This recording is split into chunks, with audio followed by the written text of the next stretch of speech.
All right, guys, I heard you really liked it in the comment section, so we're back. Buy these cards before they skyrocket in price. You guys missed me. There are some very powerful Yu-Gi-Oh cards that you should be looking at before they potentially skyrocket in price. In today's video, I'm going to be giving you some important information that you need to know, as well as the reason why. Of course, my Patreon got this early as a special thank you for helping me pay my editors, so let's go ahead and jump on in. All right, guys, as per usual, chat is here. I hope you like them. They're going to say some crazy things like Convulsion of Nature is a card that you should buy before it skyrockets. Don't listen to them. What's wrong with Convulsion? You're wrong with Convulsion of Nature. Zealantis, Bestial Serener, and Adventure Package? We've said these. Speaking of such, there are a couple of cards that we said that you should buy before they skyrocket in price, and we were right. If you want, you can go ahead and check out the last video. It has some important information that you still can use as a guide, but we're gonna be talking about them right now. So I think that despite the anniversary set that just got announced, there are some cards that you need because these cards are not getting reprinted. Actually, a decent amount of these cards, they just got printed, so they're almost like guaranteed not to be in that set. And then some of them are just really good pickups no matter what. I think the first thing we should look at is Maze of Millennia. This set has some hidden gems that can be really good for competitive Yu-Gi-Oh, but also for any other avenue of Yu-Gi-Oh too. And it all starts off with number 1 Infectious Buzz King. Now the Buzz King is a rank 8 effect Exceed monster that allows you to be able to attach a card from your opponent's graveyard to it as material. It's actually really good against a lot of graveyard reliant strategies,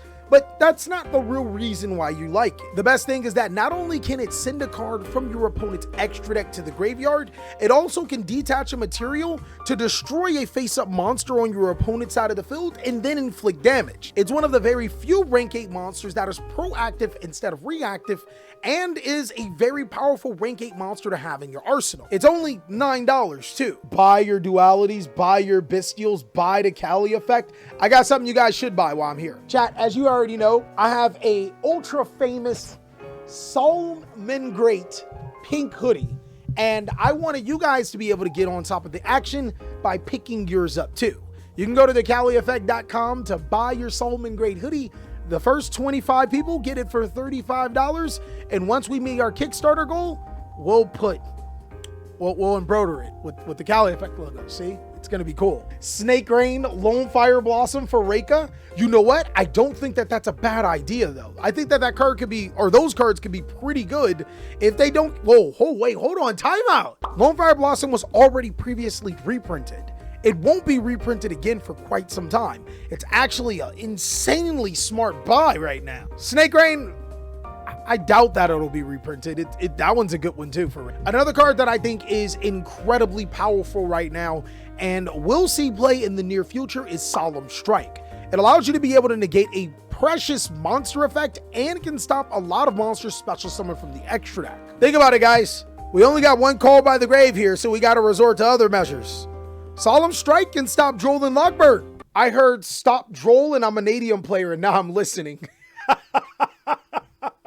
I understand cards like Cosmic Cyclone are starting to pick up and play, but Solemn Strike could be a very powerful card in the future. Like I said before, stopping all monster effects is pretty valuable, but also being able to virtually stop all links and exceed summons too, the card is ridiculous. And the best part about it, collector's rare versions of Solemn Strikes are only $20. Now, don't get me wrong, the ultimate rares are a lot more pricey, but I mean, they're ultimate rares. They're probably never going down no matter what. Can't have the collector's rare strikes without collector's rare judgment. Go ahead and spend that extra $20, $30. There's no way Solemn Judgment is $20. It's $30. Yo, what is going on? I personally think that the collector's rare cards are heavily slept on, guys. Remember when Droll and Lockbird was a $30 collector's rare card too? Look at it now. It just needs the right type of exposure for these cards to go all the way up because they are a high rarity Yu-Gi-Oh card. Callie about to buy out all the collector's rares? You're goddamn right I'm gonna buy all the collector's rares. But moving back to Maze of Millennia, there's actually a very cheap Yu-Gi-Oh card that I think will be incredibly expensive right now. Earthbound Prisoner Stone Sweeper. Do you guys even know what Stone Sweeper does? You can discard it from your hand to add a level 3 Fiend Tuner. That's all I read, guys. It's Black Atlas! The master of faster, the king of disaster, is I, Black Atlas! Bro, everybody's fighting over Bonfire, where there were so many other cards that search other Yu-Gi-Oh cards that could be really, really expensive in the future. There aren't a ton of amazing level 3 or lower Fiend Tuner monsters just yet, but I have a strong feeling that in the near future, this card is going to be highly sought after. Earthbound can potentially go crazy this format too. Yeah, you're not wrong. Earthbound can definitely be one of the better decks as an engine or as a deck. I would not be upset if the card went up because of that too. I also think that Super Polymerization is a card that you guys should buy.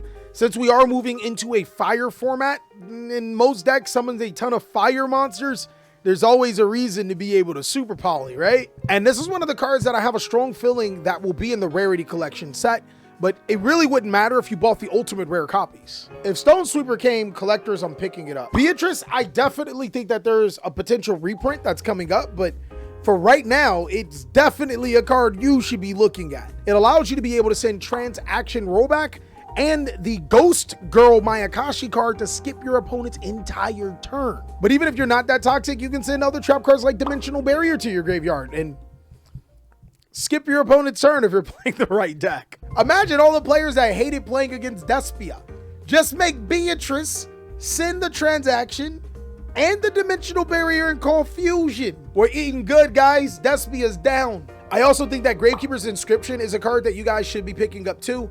This format upcoming is going to be reliant on the graveyard a lot, and this card can be an easy game winner for a lot of the top decks in the game. A lot of people are looking at cards like Soul Release, and I think Soul Release is, it's okay, but Gravekeeper's Inscription is a whole different level. Different Dimension Ground? Oh crap, that is a target for transaction.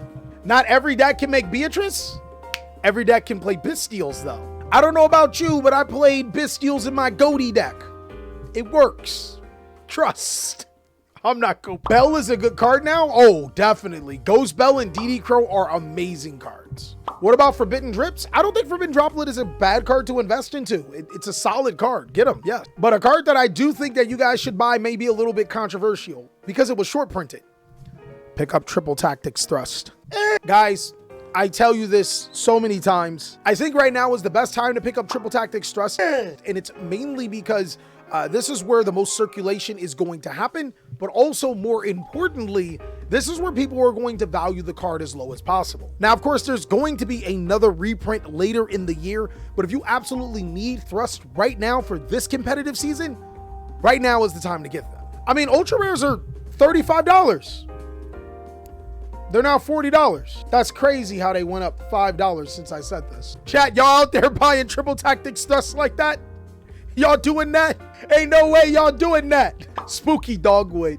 Yes, guys, pick up your Spooky Dogwoods. Think about it, chat. Spooky Dogwood is a water monster. What counters fire? Water. Therefore, when you activate Spooky Dogwood, all the Snake Eyes and Fire King players have to immediately scoop. They lose, you win. And lastly, chat, every time that Konami does check some glue-eating cards, there will always be some more glue for players to eat. I think that there is a never-ending quest for Yu-Gi-Oh players to find something degenerate to make other players suffer, to make themselves feel good about themselves when they go home to their mother's house and their PlayStation 2 to play Grand Theft Auto. That skips. Like, you guys know what I'm talking about. When you remember when you played Grand Theft Auto San Andreas and your CD wasn't clean? So like when you be driving, half the stuff wasn't there yet? Or am I too old? Deck Lockdown and Summon Limit are Yu-Gi-Oh cards that players are looking to pick up because they are the new degenerate wave of Rivalry of the Warlords in Gozen match. Deck Lockdown prevents monsters from being special summoned from the deck and also prevents monsters from being added to the deck to the hand. It's crazy good against a search-heavy meta. And Summon Limit, well, Summon Limit's pretty much the new age Vanity's Emptiness. It says players can't summon more than twice, but you already know you've already summoned as many monsters as you need by the time you use it on your opponent, right? The degenerate cards are always cards you guys should look out for, because once players figure them out, they will buy the living daylights out of them. And it's better to have some to profit off of when good players like myself make them feel bad for losing because I cried. Not because I beat them despite them having the cards. And that's all that I have for cards that you guys should be buying before they skyrocket in price.